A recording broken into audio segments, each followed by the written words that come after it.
Okay, how's everybody doing today? I was gonna shoot a video today on taking one of these apart and cleaning it and showing you the steps and whatnot. And then I had kind of a different thought. So I'm gonna shoot this one instead. Um, I said the other day in a video that I kind of fell in love with Lionel uh, while working on these. And I believe the biggest reason is I'm a bit of a history buff, and these represent history. Um, 1947, 1950s, and the one that I have packed away, 1946. This, in particular, that was the wife's dad's, given to him new in 1947. Um, the wife remembers it running once, and she was probably 7 or 8, and then it went into a closet. And of course, her dad passed away. Um, so, what I think I'm in love with these is it gives me kind of a connection to our past. They're a little more than just a toy train to me.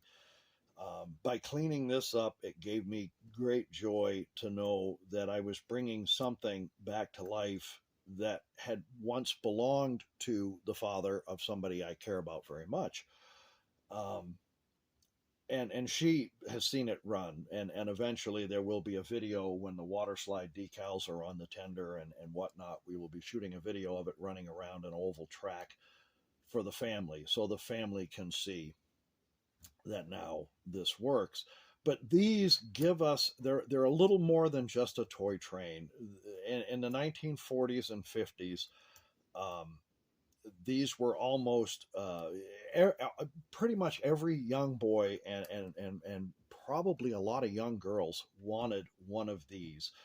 Um, and I say young girls because Lionel did make one of these in pink, and they probably still do. I haven't looked to see any of the modern ones, but I have seen some of the older ones listed for sale, and they're pink. So more than a few young girls probably wanted these. They marketed them to young girls. It was the 1940s, directly after the Great War. The suburbs were coming of age. They were new, families moving into homes. Um, the 1950s, similar. Um, they became pretty much ubiquitous with suburban life in those days. Almost everybody had one, and almost every young boy wanted one. My father had one, and it's long gone. I wish I had it. I wish I knew what happened to it. But I have this one that was the wife's dad's. It gives me a connection to our past. It is something that I can touch, I can hold, and I think about the people who owned these and what they thought, what their dreams were, what became of them. And we know what happened to the wife's dad. Anyway, these are big. Um, there are clubs nowadays that will do O scale layouts, and they have quite large, extensive layouts and buildings, and club members bring their own stuff from home and run them around the tracks and whatnot. But in the 1940s and 50s, suburban life, small homes, these came out. They got played with for a while when they were new, but you had to take them apart, put them away, break them out, take them apart, put them away, put them back together. After a while, they went in a closet. They came out maybe a couple times a year. And then after that, once the young boy or young girl grew up and moved on, there they sat and they were neglected. This one was relatively good shape, except it needed a really good cleaning.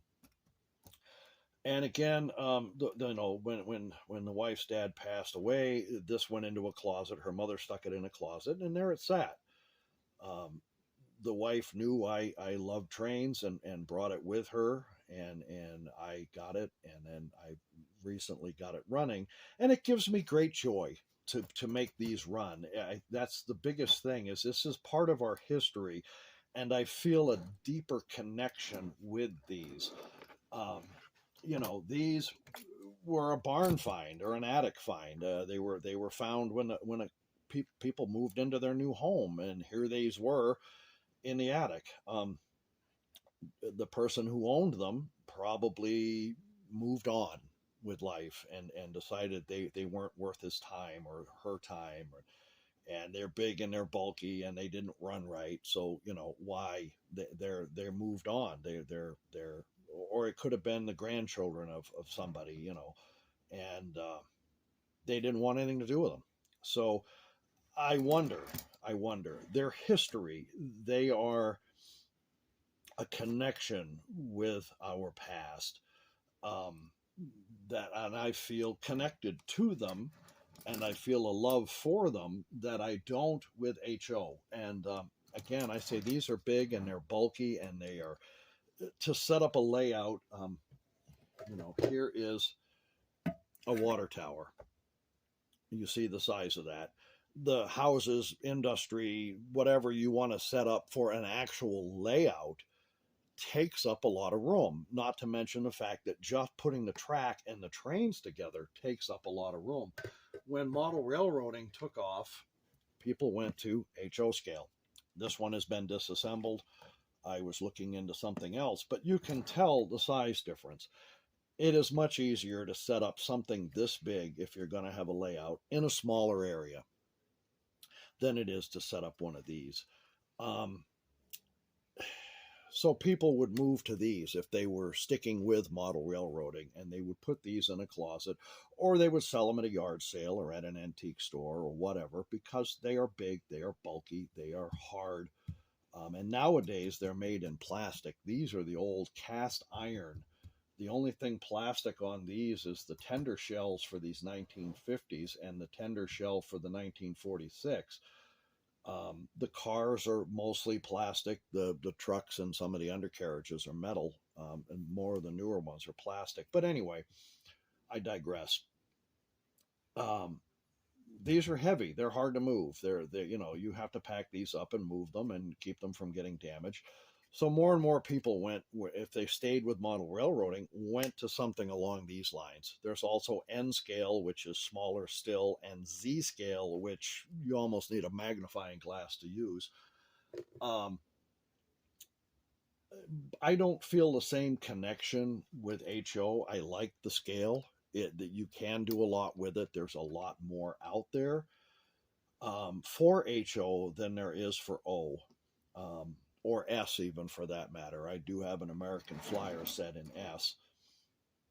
Uh, but these to me are history, and I kind of fell in love with messing with them. And when I move, if we have a basement in our house, there will be a rather large layout starting in the basement. These are also well built versus some of the HO stuff. They're simple mechanisms. I've cleaned this up, it runs.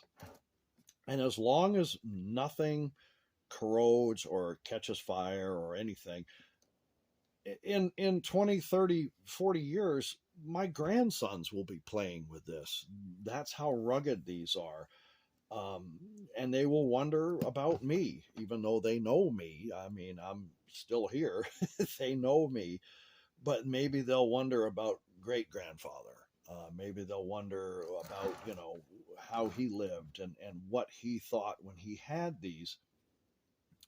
So it gives me a sense of history and a sense of awe that here I am, uh, taking care of and restoring something that is 80 years old. I think back just a couple years prior to this being built, and the 1946, the world was at war. The father who gave this to his young son had probably served in that war. What was he like? Um, what were his thoughts? So there's more to this, in my opinion, than just a model train. There's history. There's a life behind it. There is a untold story here, and of course, as a writer, I like untold stories. I like to think about things of that nature. So, I mean, if you come across one of these, or maybe your father had one, or your great grandfather, your grandfather has one of the had one, and they're sitting in a closet, take them out. If they're not running, you're afraid that maybe you'll mess them up worse by taking them apart and cleaning them. I have a bit of a philosophy about that, and I trust me, I understand the trepidation. I was worried about doing this, which is why I did the 1946 locomotive first. But my philosophy is, if it's already broke, you can't break it any further than it already is. And there are people out there, you can find them online, who will restore these to running order. They'll restore them to any means you want. They will even go so far as to repaint if that's what you want. I choose to leave this alone with it because it tells a story of its own. The chips and whatnot in there. And so I choose to leave it as it is, as well as these. So if you have one and it's sitting in an attic or a basement or a closet, take it out. Maybe you will feel a connection to the past, to your grandfather, your great grandfather, your father, if he's no longer with you, or even if he is, you'll feel a deeper connection with members of your family. Um, I know how I feel. I know that I thoroughly enjoy these, and I will continue. Um, I will do something with HO. I don't know what it will be, but I believe I will stick with these. And even if I never get any more track laid than this, I will continue to find these and restore them to working order, just for the love of the history behind them and the connection I feel. So don't be afraid of any of these. If you have them in your closet, your attic, your basement, whatever, dig them out. If there's thousands of videos, or not, maybe not thousands, but hundreds of videos online on how to take these apart, and I will be shooting a video on how to take these apart. So if you want to wait and watch, you will see. They're not that difficult, really. It's just a matter of knowing where everything goes and where everything is, and how to put it back together and cleaning it. Maybe you will feel a connection as well and fall in love with them as I do. And that's pretty much what my video is for today. Later, I will be taking one of these apart. We have a couple more months before we'll be moving from here. Where I live is off grid, and it's 2.7 miles to where we park our pickup. So we can't really move until we can drive the pickup all the way in, and that's usually May. So probably soon I'll be taking one of these apart and you'll get to see it. But today I just wanted to talk about the history and the people we sometimes don't think about from our past, and leave you with that thought. Anyway, I hope you all have a great day, and thanks for watching. Bye.